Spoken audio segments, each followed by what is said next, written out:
Good morning. Excuse me. Oh, I didn't mean to get in your way. I'm sorry.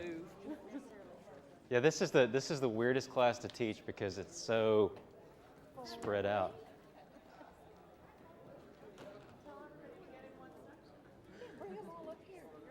People get mad at me though.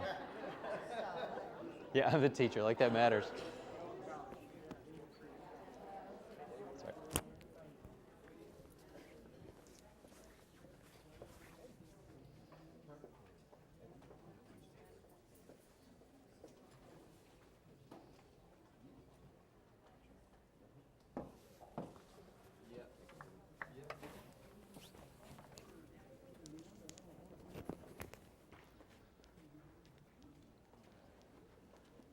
So, as you know, Steve is, well, as you might know, Steve had knee surgery this past week, and I checked in with him. He said he's pain-free, recovering well. So that's gone well, but he couldn't be here with us this morning. Let's, Carrie, do you mind getting that door? Yes, you.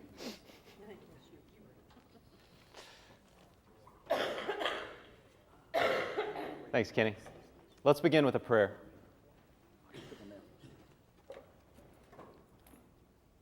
Father in heaven, I pray that you will guide us through this class.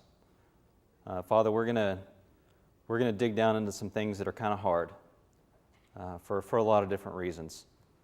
And Father, I pray that what you'll do is you'll guide the discussion, that it won't be what I want or what anyone in this room wants, Father, but it'll be what you want, and that you will guide us to both discuss and understand the things that are important.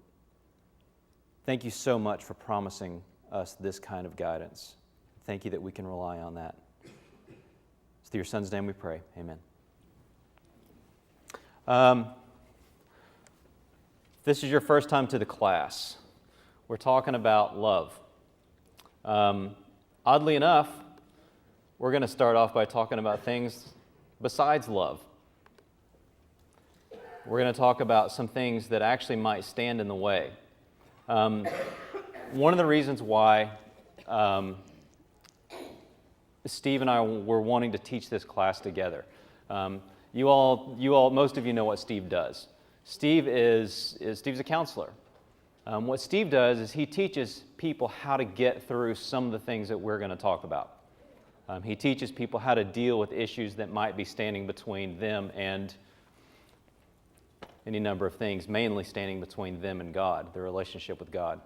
The reason why I wanted to help teach this class is because I have gone through some of this training from him, this counseling from him. I'm honestly not quite sure how much of that I'm going to share with you. But I am, see, that's what happens. You start getting choked up as soon as you start talking about it. What I'm talking about is real. And I know because I've been through it. So what I want you to hear is that when I talk about, we're not talking about academic things. When I say that, we're not talking about just words on a page. We're not talking about ideas that someone else should do. We're talking about things that you can actually take, grab a hold of, and change your life with. Okay? So when we're talking about love, you have to talk about relationships. You have to talk about interaction in order to talk about love, right? Okay? So we have to basically start talking about love by talking about how we interact. How do you know my love for you unless you actually spend some time with me, right? How much do you actually have to deal with the ups and downs of love if you're not spending time with somebody? When you spend time with someone, that's when you get to know them, right?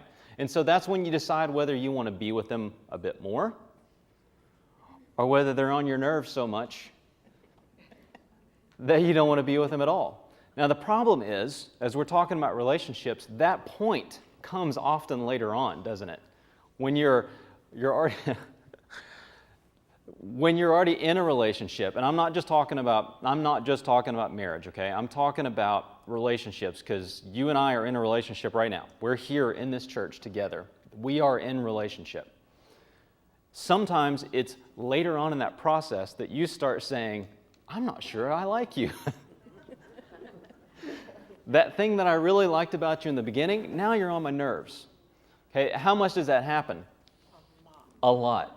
You're all on my nerves right now. Just kidding. Just kidding.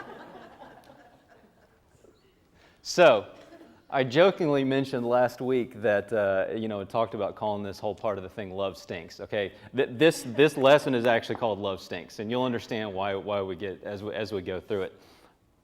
I'm going to read something to you that I read last week. It's out of this book called Refuge. If you haven't read this is a very good book written by a guy named James Reeves. They've started a whole church based on what happens when you actually learn to heal relationship. Very interesting concept, especially since the church is based on relationship, isn't it? So it's interesting when you actually help people to learn how to deal with relationship, what that might look like. So there is a principle that is discussed in this book called the pile principle. And we read this a little bit last week, but I would guess that it probably didn't stick with you that much. Okay? But as we read through this again, tell me if this sounds familiar. The pile of emotional garbage that we carry through our lives is what sabotages our relationship with God and others. People sometimes use the term emotional baggage to describe much of what I'm about to talk about with the pile principle. But in my mind, the imagery of helping people open their bags and empty them out has always left something to be desired.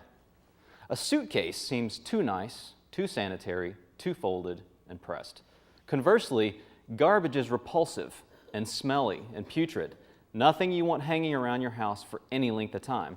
A big pile of garbage is all slimed up with eggshells and cold coffee grounds and that moldy casserole you found lurking in the back of your fridge. You're pressed to get rid of it as quickly and thoroughly as possible. Let me skip further down. Dealing with the pile principle is a key part of the business we're truly in as leaders in the church. Of helping people move from brokenness to wholeness, immaturity to maturity. People spend years in their life striving and straining to be spirit-led and heavenly minded, all the while wondering why they're trying so hard only end up in exactly the same spot. The 5 truths of the pile principle are foundational in helping people get unstuck. These truths challenge people to take responsibility, to invite Christ to help them break the cycle of spiritual futility and to do the hard work of taking their garbage to the curb once and for all. In the process, they discover a spiritual life that is authentic, intimate, often challenging, and anything but boring. How many, when I read this part about people spend years of their life striving and straining to be spirit-led and heavenly minded, all the while wondering why they're trying so hard only to end up in exactly the same spot? Did that resonate with anybody? Okay, I'll be the first to say it resonated with me. That was me. I was trying so hard to be a good guy and do things right and just wondering why I couldn't get it figured out, why I couldn't get things, why I couldn't seem to develop a relationship that was the relationship that it was supposed to be. That's the stuff we're going to be talking about. We're going to be talking about maybe facing up to those things a little bit. So let me talk about the 5 truths that this book describes. Truth number 1, everybody has a pile. That means you. That means me. Everybody has their own pile of garbage that they're carrying around. Whether you want to call it emotional baggage or whatever, you're carrying it around. So we're going to talk a little bit about some of those things that might create that. It says, our piles of emotional garbage come in all sizes and shapes and from all kinds of sources. But one thing is certain, we all have a pile. None of us walk through this fallen world without collecting some amount of emotional garbage. We are fallen people who live in a fallen world with other fallen creatures. We have all been wounded, and we all have the capacity to wound others. With each wound that we receive or give, our pile of emotional garbage grows a little or a lot, depending on the nature of the wound.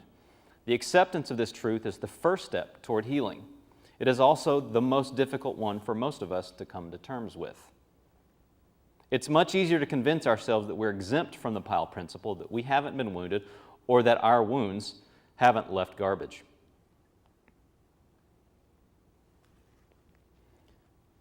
It says, denial is more than just a river in Egypt. We all heard that, right? It comes in all shapes and sizes, but denial always has one thing in common. We must overcome it. We must see the reality of our woundedness in order to get through the woundedness and gain victory over it. If we don't, we will stay stuck where we are. So let's talk about what creates that pile. The truth number one. One of the things that creates that pile is things that are said to us. So you've heard the saying, sticks and stones may break my bones, but words may never hurt me, right? Lies. Things said to us hurt. I'll tell you what, okay. I was a late bloomer, all right? And you literally look at me saying you still haven't exactly bloomed yet, Dave, right? But as short as I am now, okay, you should have seen me in elementary, okay? You know that kid that was the smallest kid in the class? That was me, all right? And for some reason, athleticism didn't find me till a lot later.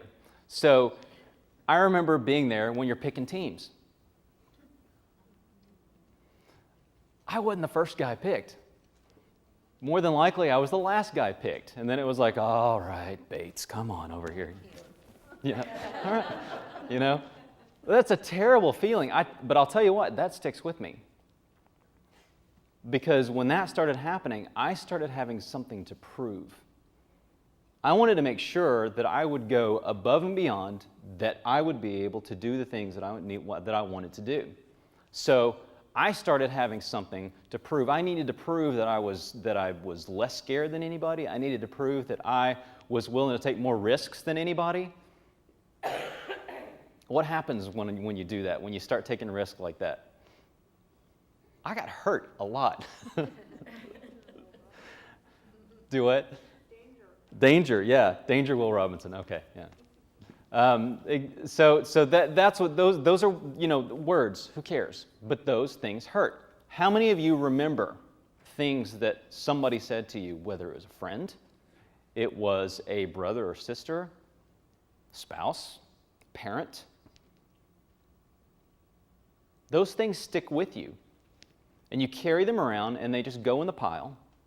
And every time they get reinforced, that pile gets a little bit heavier, and those same things get reinforced and reinforced and reinforced, and you carry them around in your big pile of garbage. Things done to us. Has anybody ever hurt you? Taken advantage of you? Especially the more you get into relationships. And again, I'm not talking just about marriage. This could be talking about, boss and employee, right? This could be talking about siblings. It could be talking about parents. It could be talking about just someone you know, a friend. Okay, we're talking about relationship in a much broader sense. Things done to us. We get hurt. What do you do when someone hurts you?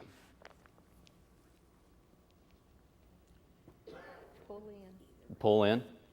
Or Retaliate. That's a big one, okay? You're going to hear lots of bad stuff about me through this class, so I ask for your forgiveness ahead of time. What I got really good at when I was younger was, especially if I was dating someone, if they hurt me, they no longer existed. And they knew it.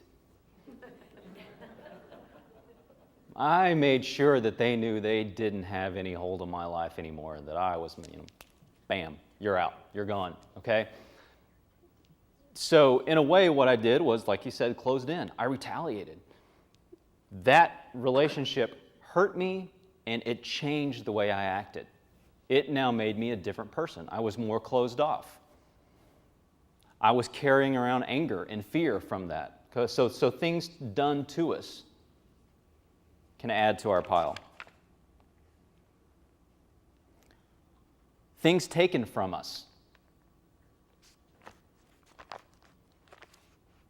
I can't tell you how many times I've heard about someone losing a loved one.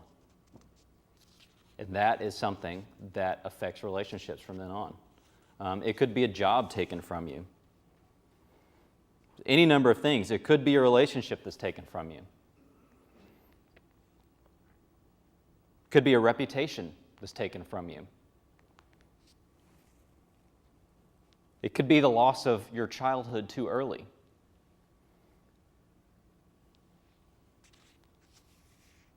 These are things that are taken from us that add to our emotional pile. This says if the emotional spiritual principle is true, then churches are completely overlooking a vital part of ministry to the total person if we're not providing appropriate ministry for the healing of those wounds. So many of the problems that are evident in the marriages and homes of Christians are directly related to these kinds of issues that have never been addressed. Week after week, people sit in our churches, covering up the pain of their wounds with a smile and a wave, because the church is not a safe place for them to deal with their wounds. This does not need to be the case. Okay, truth number 2. Over time, our piles of garbage begin to rot and stink. The pile of emotional garbage that we each carry through life is also made up of the refuse of life. It's the leftovers of painful experiences and memories, the banana peels, tomato trimmings, and leftovers from the things people have said to us or about us, done to us and taken from us. As this garbage collects, it also begins to rot and stink. As it rots, it creates an unpleasant environment that affects every aspect of our lives. It needs to be set out by the curb so the collectors can take it where it belongs, the garbage dump. The tragedy is, while few of us will let a pile of stinking garbage smell up our house for very long, we are often willing to carry our stinking, decaying pile of emotional garbage throughout our entire lives. Perhaps we don't do so willingly, but we have decided that we just don't have any other choice. But there is an option. We can take the garbage out. Here's truth number 3. When you interact with others, your pile interacts with their pile.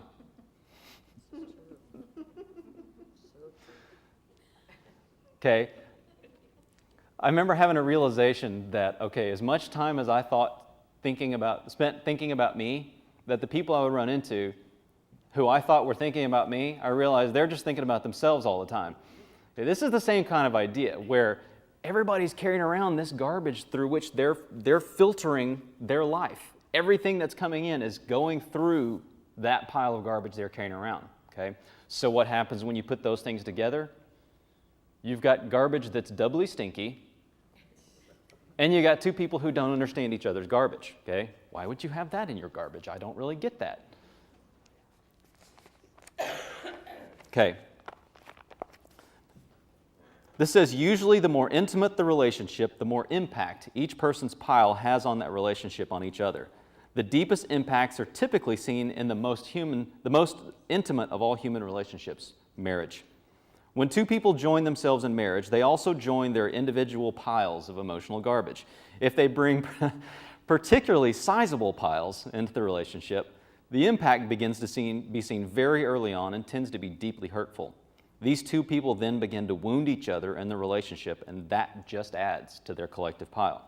Over time, as this emotional garbage pile continues to grow, it continues to rot and stink until eventually it is so massive that it permeates and defines the entire relationship. Marriage, other relationships. Does any of this sound familiar? Yes.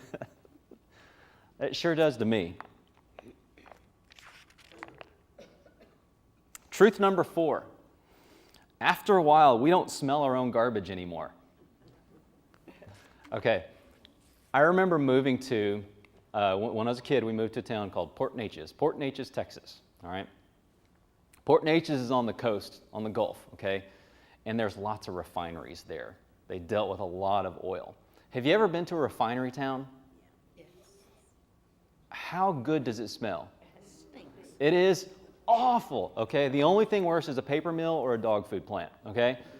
And even then, I'm not quite sure. In Garland, a carbon plant. There used to be, and it's not there now, but there was a pickle factory. Pickle factory? Right. I've never experienced that. There used to be one on Valley View. Sounds like I don't want to experience it. Okay, so if you ever go into a refinery town, you go into that town and you know you're there. because you smell it, okay? And it's awful. And I remember moving there and going, don't you guys smell this? And the people would be like, what? Oh, yeah, refinery, yeah, okay. And you're like, how can you ever get used to this smell? Okay, we lived there a little while. And I remember having some friends come to visit and going, this stinks. And I'm going, what? Oh, yeah, refinery. Okay, what happens? You get used to something. I don't know why or how, but your body figures out a way to filter it out and you don't deal with it anymore, okay? We do that with our own pile of garbage that we're carrying around. And so what happens? Whose garbage are you aware of? The other person's garbage. That stinks. Why do you have that here? And they're looking at you going, whoa, okay. What part of this pile are you missing? Okay. Well, yours is only buried until somebody stirs it. Yeah, that's true. All right. So truth number 4, after a while, we don't smell our own garbage anymore. So truth number 5. Each one of us has to deal with our own pile of emotional garbage. So here's a ridiculous question. How much sense would it be if how much sense would it make if I went up and down my block, knocking on doors, asking, can I take out your garbage? While my own garbage was collecting and piling up outside my garage. My neighbors might eventually catch on and say something like, hey buddy, why don't you worry about your own garbage and let me take care of mine? That would be a good question because at the end of the day, the only garbage that each of us is really responsible for is our own. In recovery circles, we refer to this as keeping your own side of the street clean. Don't always be trying to clean up the other guy's side. Just take care of your own. That's all you're able to do anything about anyway.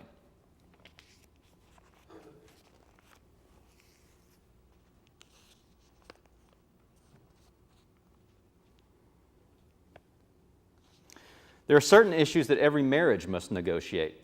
They are the big ones that are usually said to be the top 3 causes of marital discord and divorce: sex, money, and in-laws. Is John here? No. But both spouses have to be at some minimum level of emotional health before they can even begin to negotiate these normal issues of marriage. Did you catch that? Both spouses have to be at some minimum level of emotional health before they can even begin to negotiate these normal issues of marriage. What often happens is this: when a couple gets to the point of desperation about one or all 3 of these issues, or it may be about some other issue, they will go to a marriage counselor. This is sometimes the worst thing that they can do. I don't mean that good Christian counseling isn't valuable. It certainly is. I mean that this couple may not be healthy enough individually to get any value out of the marriage counseling, especially if the counseling focuses only on the marriage issues. Those issues are not the primary issues. They are the presenting problems of the deeper issues related to their individual piles of emotional garbage that they each brought to the relationship. Often a good and wise counselor will recognize this and recommend seeing the spouses separately for a time before they continue counseling as a couple. If the counselor does not recognize this, the couple may go for a few sessions, see no progress, and give up. The end result isn't good.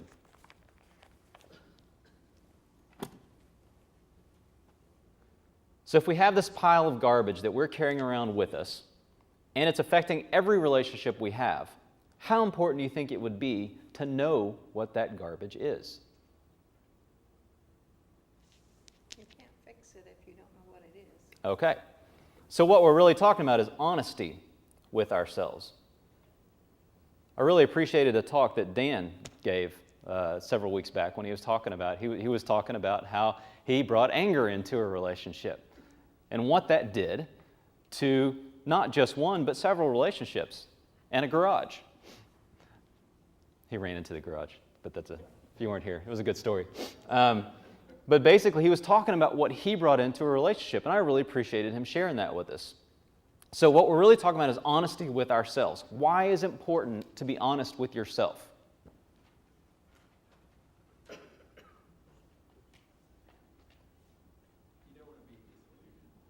Okay, you don't want to be disillusioned. Okay, what else? Well, the same reason is if you don't know what it is, you can't fix it. Exactly. We need to know who we are. We need to know where we came from. We need to know what needs to change. and we need to know what to hand over to God.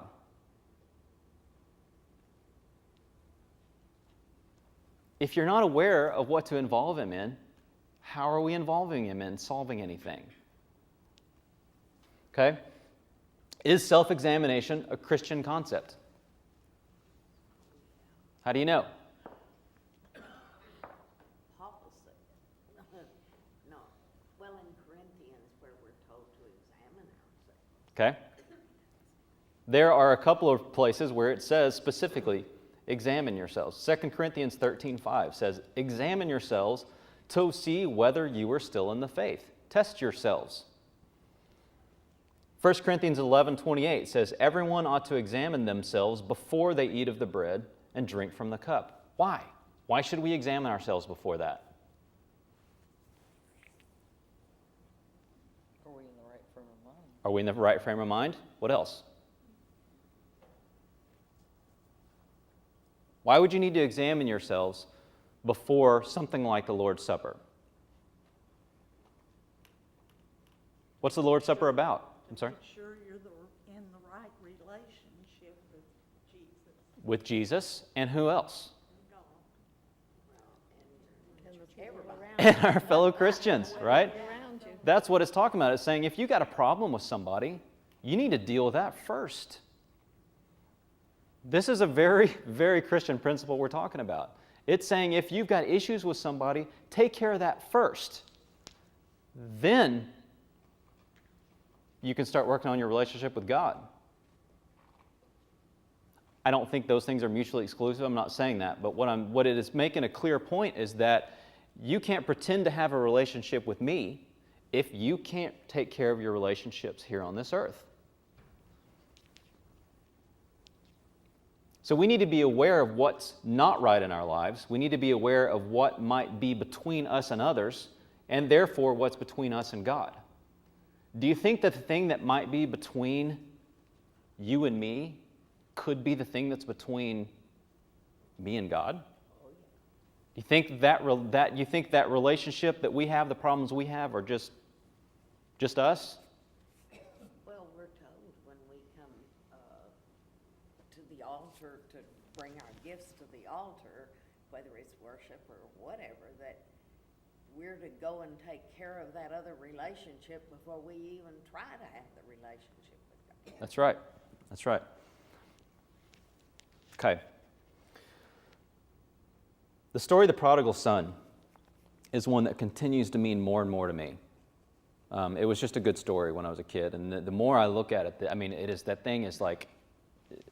it just has so much wisdom in it.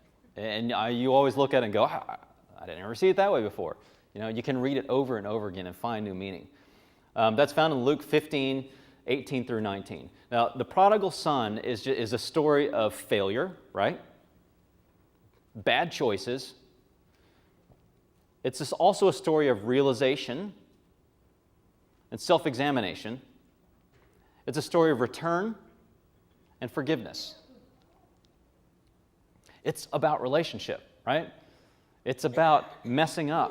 It's about realizing that you messed up. It's about realizing that you have the capacity to and you might want to do something about. It's about turning around and trying to do something about it. And it's about the other party being willing to reconcile with you. It's an incredible story, right? Because you can look at it and you can see, okay, if I can do that in a relationship, think about how powerful that is, okay? But what had to happen first? What had to happen with that guy that went away? He had to hit the bottom, and he had to realize that something needed to change, okay? Then what? You have to turn around. He had to turn around. So what he says is he has a period of self-examination where he says, and it's very short, but he says, you know, this isn't great. I'm eating pig slop, or wishing I could eat pig slop, I think is how the story goes. And the least person in my father's household is eating great. Things were great there. Maybe things weren't so bad, and I need to turn around and go. Okay? That is what we're talking about. Encapsulated, that's exactly what we're talking about.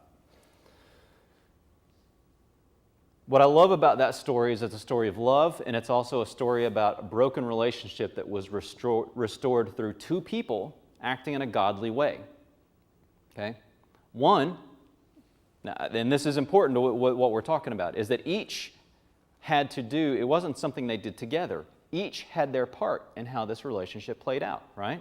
So one ends up making some terrible, terrible choices. And he goes through some bad times. And he turns around and comes back and is welcomed. The father is always there waiting. And he reacts to the son with love when he comes back and welcomes him home. What would happen if either one of those people hadn't engaged that way? We probably wouldn't have had the story of the prodigal son. The relationship doesn't get healed, right? Okay, but what we are not actually going to be dealing with is we're not going to be dealing with the other person in this class. That is not what we're talking about. We are talking about, did I just do this? Getting your own. We are not going to be talking about that. We are talking about what we bring to a relationship. We are talking about the individual choice that these people made, okay? Now, those of you who might be a little familiar with recovery would connect what we're doing with step 4. Does anybody know what step 4 is about? Self-examination. Step 4 in recovery says, made a searching and fearless moral inventory of ourselves. Okay? So what's the reason you go through in a recovery process step 4? So you can get rid of your garbage. Okay? Yeah, it starts with seeing what garbage you have. Okay, that's certainly the end goal of the process. Is you got to look at it, and you got to really start being honest about what garbage you are carrying around. How comfortable is this process? One way that I've described it with people is cleaning out a closet. Yeah. We have things nicely tucked away, but if you want to ever deal with it, you got to open it out and let it all out there. And so for a while, it's going to be really messy and really uncomfortable, and you're going to hate it because everything's just out there. But that's, we've lived with it shoved and the door closed for long enough. If we're going to do something with it, we got to just put it all out there. Yep. Just because the closet door's shut doesn't mean the stuff isn't there, right? It's there. Right. It's taking up room in your house. Right. And so the whole thing is, if we're going to change that, we have to get it out. You're right. Okay. It is a very uncomfortable process. Now, self-examination isn't just about self-knowledge. It's not just so we're smarter. We're talking about an awareness of who we are as opposed to what God intended us to be. We're going to get into later what God intended us to be. So we're talking about who we are as opposed to who God intended us to be. We also are going to look at who we are compared to God, which is a very important part of our relationships. Because if we forget who we are compared to God, then we might do what? Okay? Start comparing yourselves to others. Start maybe trying to take on some aspects of God in your life. Maybe some control. Maybe trying to control others. Maybe trying to control situations. The goal actually of self-examination would be to be less about self and moving closer to God. Okay? So again, going through self-examination shouldn't be about self. It can easily become that. What we're actually trying to do is have a realization of self so that we can move away from the stinky pile of garbage that we know that we have. Okay. So with self-examination, we want to uncover the roots of self-centeredness and past sins, the things that have been moving us further away from God. So we talked about before, if we're carrying this stuff around and it's affecting our earthly relationships, it is probably, and I think you could say more than probably, I think it is going to be in the way of a relationship with God. Okay? And if you've been carrying it a long time, it's going to be deeply rooted. Yep. So being aware of what is drawing us away from God then allows us to do what?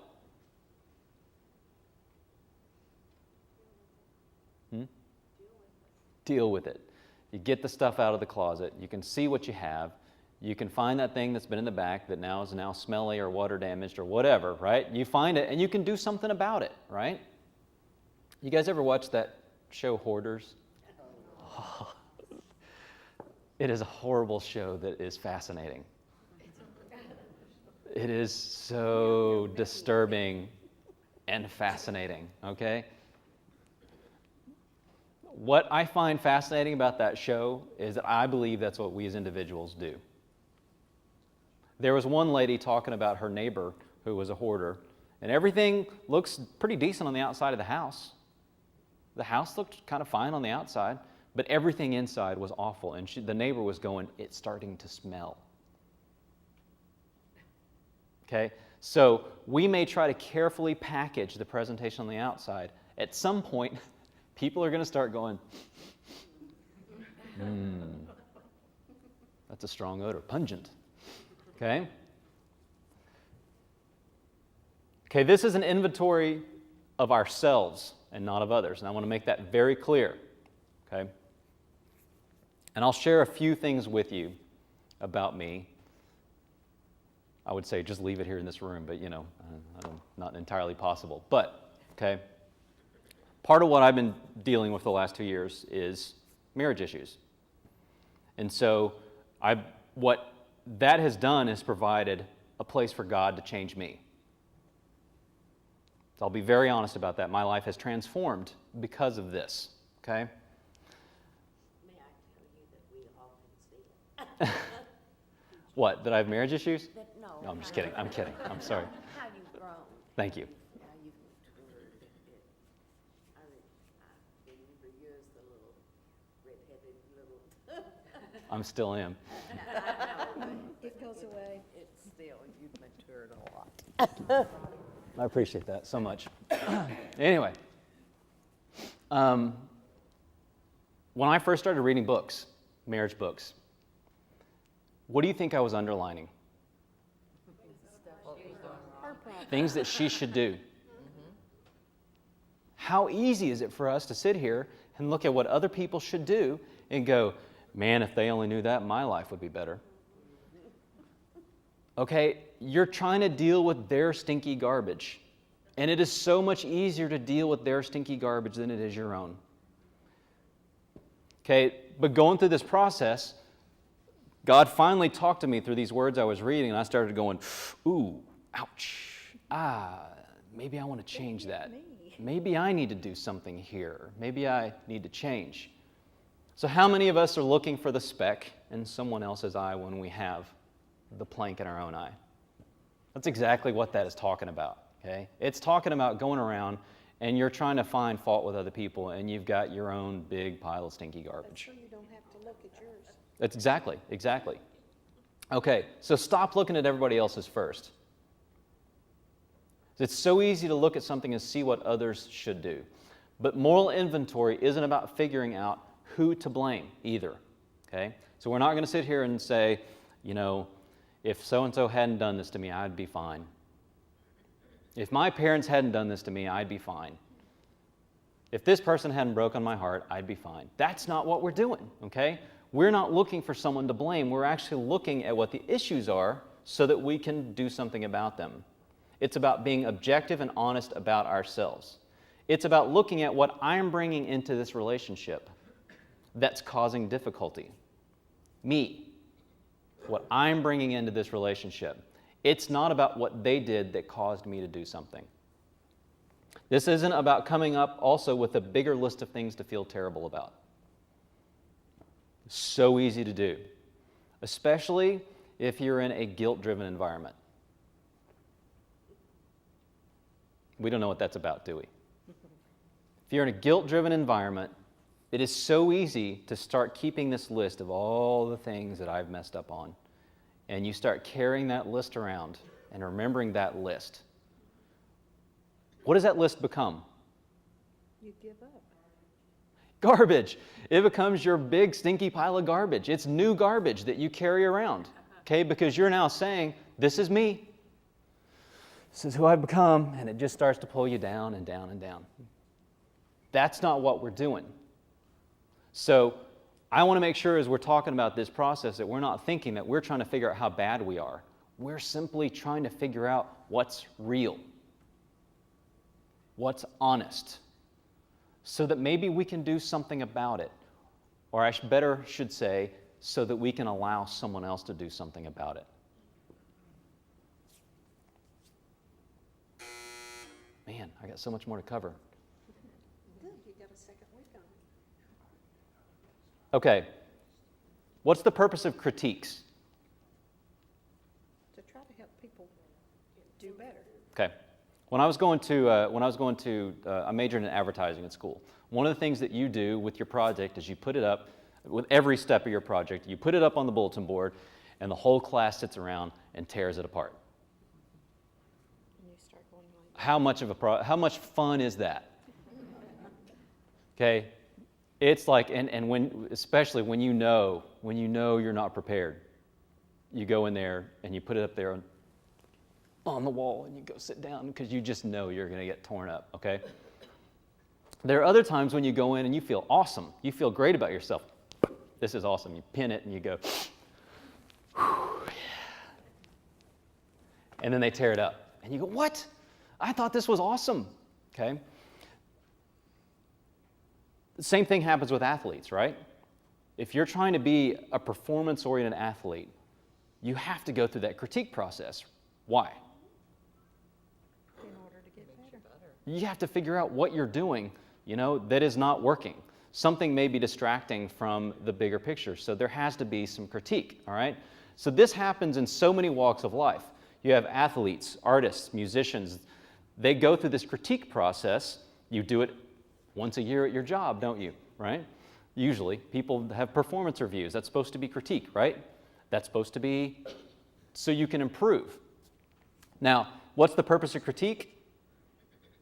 Not just to find out what's good or bad, but to find out things that we might not realize. To point out some things that we might be blind to. It's things that may be keeping us from reaching the goals that we've set. It's honest feedback. Now, the people who are best in these arenas have the ability to do what?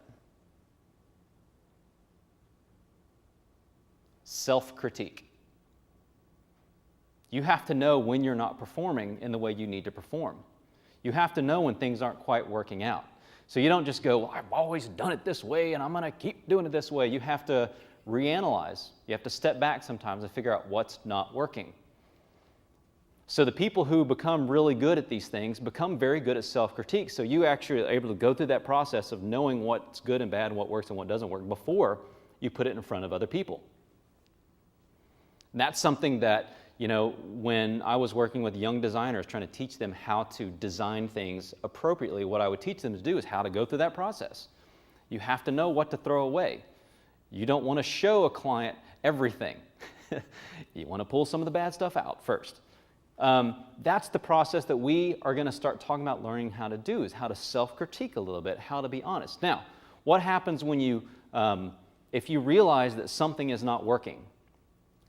What would happen if you were a professional athlete and you realize something's not working? What would you do? change it. Find something Seek that help does to fix work. it. Huh? Find something that does work. Okay, do what? You read it, you hear it all the time, you get a new swing coach for golf. Get a new swing coach. That's kind of where we're going here. We start talking about, okay, I'm doing this, maybe I don't quite know how to change it. So maybe I need to find help to be able to change this, okay? So some of this is going to be talking about trying to figure out who to be willing to let in, trying to figure out who to be willing to trust. Okay. We will pick up there next week. I'm not quite sure if Steve's going to be back to teach next week, but I really appreciate your attention, and I hope this is being helpful for you. Thank you.